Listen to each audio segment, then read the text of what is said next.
Pa gde ste ljudi, šta radite? Nismo se videli odavno, pa reko, mogli bismo malo. U stvari, šalim se. Znači, ono što se dešava je, rešio sam da prodam motor. Ne zato što motoru nešto fali, nego zato što ovo mesto toliko nije za motor da je to strašno. To je takvo jedno gubljenje novca i vremena da ja ne mogu da verujem. I u stvari, šta se dešava? Sutra bih trebao da ga oteram u Dubaji nekom tipu da ga vidi i mislim da će on da ga uzme. A greota bi bilo da bar malo komunikacije nemamo na temu motora. Odnosno, snimio sam već video na moji prvi utisci, nikad ga nisam izmontirao, izmontirat ću ga valjda jednom prilikom. I hoću da snimim video iz 2 dela, to je 5 stvari koje volim i 5 stvari koje ne volim kod ovog motora. Jeste, iako je to veliki GS, ima stvari koje mi se baš i ne sviđaju toliko. Tako da, eto. Ne znam napamet što sam teo da kažem, ali zato, evo, imamo spisak. A spisak kaže ovako, prva stvar koja mi se jako dopada kod ovog motora, a to je obratni moment. U stvari, generalno agregat koji je u njemu je fenomenalan, ali znači to se tako dobro osjeti kroz taj obratni moment. E sad, znači, ono na što ja nisam navikao je motor sa 2 cilindra. Ja mogu samo da pričam kroz prizmu onoga što sam ja imao do sada. Svi motori koje sam imao pre ovoga su bili 4-cilindraši. I generalno kažu ljudi da motori sa manje cilindra imaju bolji obratni moment, ali isto tako za ovaj pričaju da ima fenomenalan. On ima tačno, čekaj da vidim koliko. Da, on tačno ima 125 Nm obratnog momenta i to se i tekako osjeti. Evo da vam pokažem. Evo recimo, hoću da vam pokažem da idemo recimo, evo skrećem 4, spuštam se 50, 40, dodajem gas i motor ide, nema problema. Recimo to na mom Faizeru ne bi mogao da sanjam. Od te priče nema ništa. Evo sad, bukvalno da ubacimo u 6 na 70, dodajem gas, motor vuče, ide, nema problema. To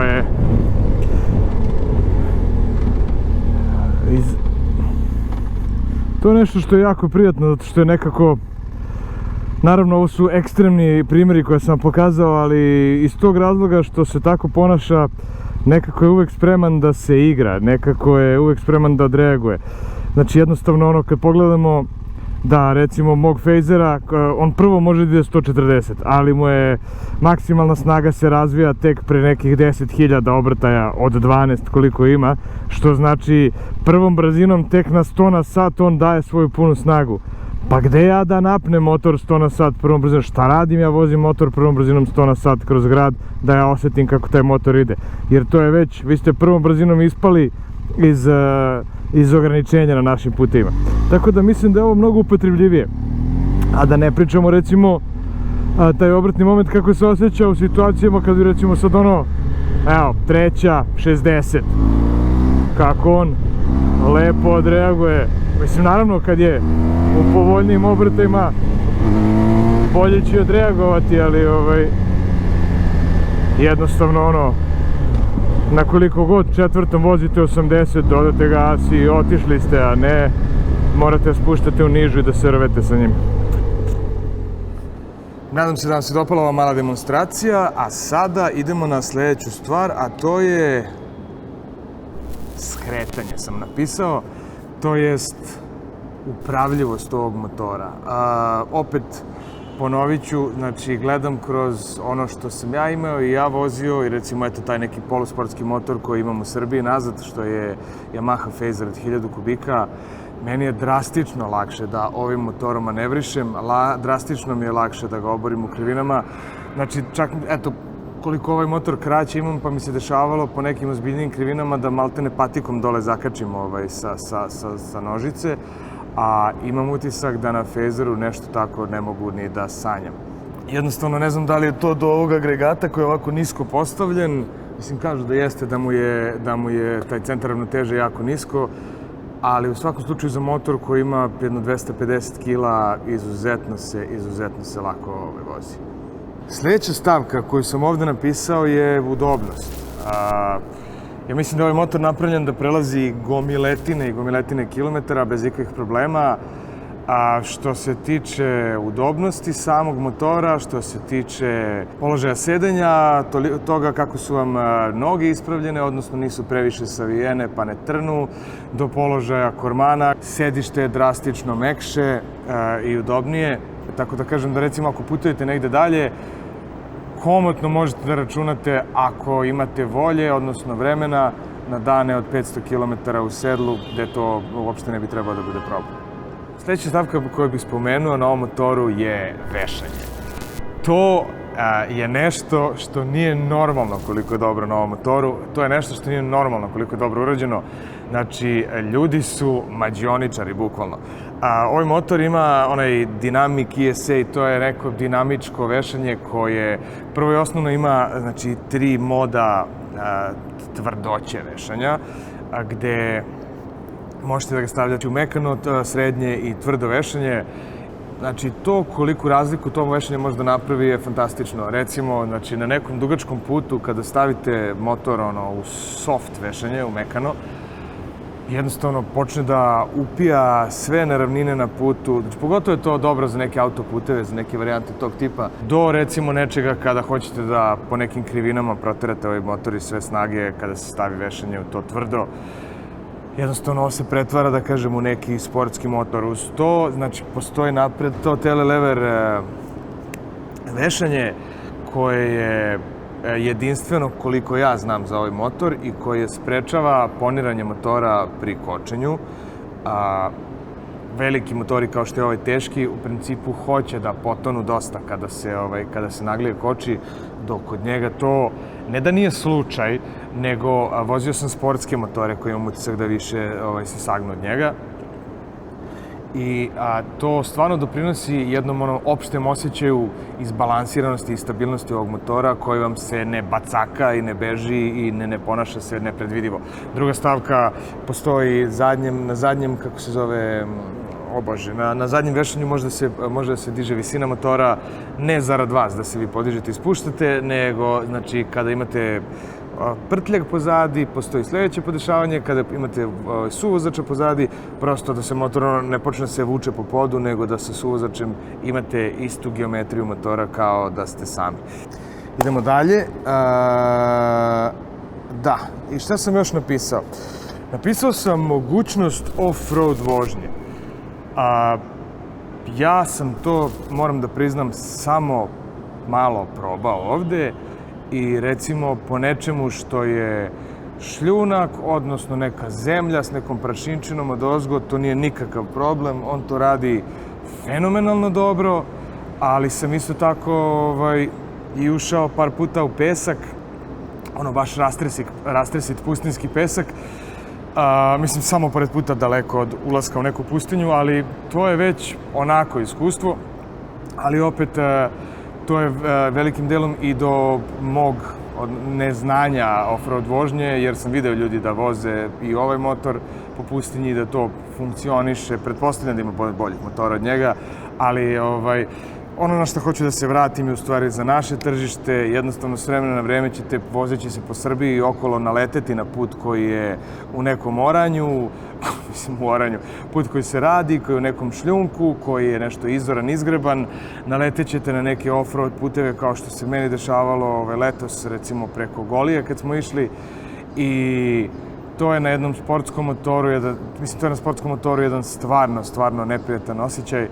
Tako da, prosto činjenica da je motor sposoban za to, ja definitivno mislim da nije neki spektakularan off-road motor, ali kroz neku šumu, kroz neku malo mirniju stazu, definitivno može da se protera, tako da, eto, to je jedan veliki plus po meni i to je nešto što na dosadašnjem motoru nisam imao.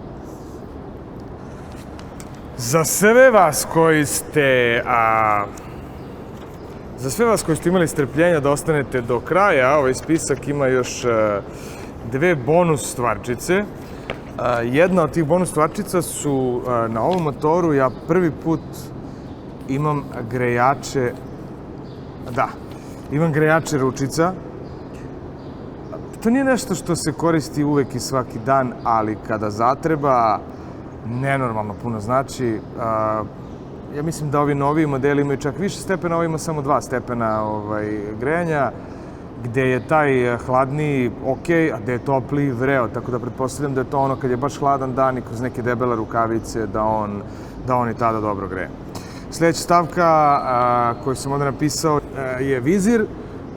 Dosta je dobro urađen, ja ne znam, siguran sam da ima neko ko će da kaže pa ne znam, ovako, onako, ima boljih vizira, pretpostavljam da ima, nisam probao, imam samo ovaj.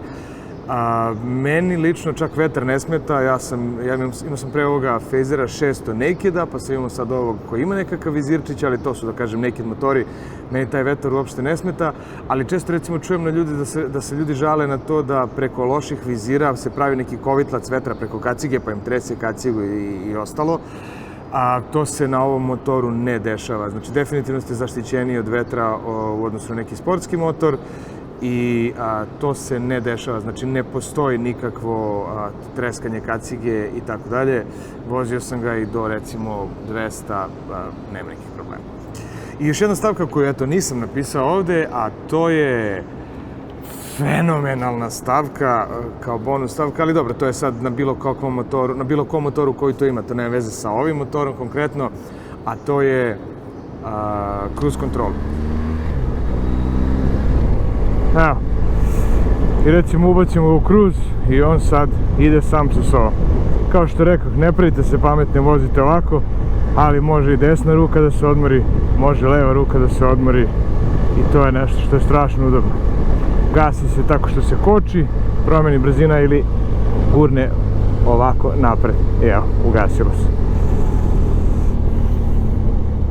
Znači, ukoliko imate prilike da imate motor koji ima cruise control, to je najtoplija preporuka koju mogu da dam bilo kome za bilo šta, jednostavno. Eto, to su stvarčice koje sam ovde zapisao za pozitivne strane, znači generalno, kao što sam već rekao, motor je sjajan i jako sam sa njime zadovoljan. Ali eto, nažalost, zbog toga što ovo definitivno nije mesto gde ja želim da vozim motor, odnosno razmišljao sam o tome, ja ovaj motor i nisam tako malo platio, on je 2016. godište i vozim ga manje više na silu, jednom nedeljno. To ako uspem, ne mogu ni da nađem nikoga s kim bi se pošteno provozao. Svi koji imaju ovde motore imaju neku čudnu naviku da se rano krenu, rano se kući vrate. To je kao, eto, samo čisto, ne razumem ni ja, kao, eto, da se provozamo, više da bi se reklo, niti je to neko druženje, ni to na nešto liči. Razočaran sam u odnosu na ono što sam želeo da doživim od ovoga i što sam očekivao. Mislim da je naša kultura i vožnje motora i da su nam putevi mnogo bolji i da je mnogo bolje druženje sa našim ljudima. Tako da, eto, definitivno da ne bih imao zarobljen novac u motoru koji ne služi ničemu, ja ga prodajem, pa eto da kažem da sam stavio i Phasera kući u oglase i najiskrenije se nadam ukoliko uspeju da se prodaju oba, možda bi moglo doći do toga da sastavim taj novac i da kupim jedan ovakav motor u Srbiji. Ono što planiram da snimim kad budem došao u Srbiju, odnosno ono o čemu razmišljam je to da voleo bih da probam i recimo Afriku Twinovu, veliku novu, voleo bih da probam i KTM 1290, pa da onda donesem odluku, ali definitivno za sada kako stvari stoje, moj opšti utisak je da ako bih trebao da imam jedan motor za sve, to je definitivno ovaj motor. Aj sad da ne pričamo predugo, ljubi vas brat i vidimo se u epizodi šta mi se sve ne sviđa na ovom motoru. Aj zdravo!